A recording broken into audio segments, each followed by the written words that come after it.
of Kenya's bold newspaper, The Standard. Back to stories making headlines, and former Interior Cabinet Secretary Dr. Fred Matiang'i now says he's ready to support whoever will be picked by the opposition coalition to fly the alliance's presidential flag in a bid to unseat President William Ruto in the next general election.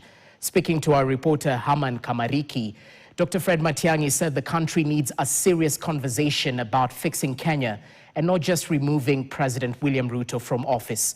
He argued that Kenya needs a leader capable of confronting corruption and runaway impunity within government, adding that the opposition's flag bearer should be chosen based on competence and leadership ability rather than ethnic considerations. Whatever happens in the next elections, I cannot foresee a situation where one singular party wins this election and forms government as a singular party. It's going to be coalition building.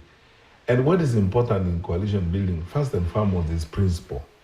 The framework upon which you come together, what you agree to govern on, and so on and so forth. Once you are building this in the long run, sometimes actually it doesn't matter who leads the system. And on the political and economic challenges facing the country, Matiang'i says Kenya must embrace a new political mindset and leadership approach. It is said that the opposition, one of its main goals is to take the president home. No, that's not one. That's not even our main goal. Actually, it's not my main goal. Because you see what you are describing, it's a very simplistic situation. You are simply saying that all that we are spending time on sleepless nights is to replace Ruto. It's so that we go tell Ruto stand up, we sit there. We continue looting the country and mismanaging it the way he's doing it. That is not the way. What is the goal? To bring about real change you can feel. I would like, if I'm elected president, 90 days, 3 months later, when people come to Kenya, they say, wow, an election took place. There's a new president. Matiang'i also criticized the country's security agencies, accusing them of failing in their mandate at a time when Kenyans continue to grapple with insecurity and public mistrust. The president goes for meetings in his lands, and the whole of that streets, people are robbed, handbags, whatnot, and so on. We can do better than that. I don't want to lose my cool because it's very annoying. For a country of our size, and 63 years after independence, I know the resources we have in the security. I know. I was Minister for Security. I know the capacity we have.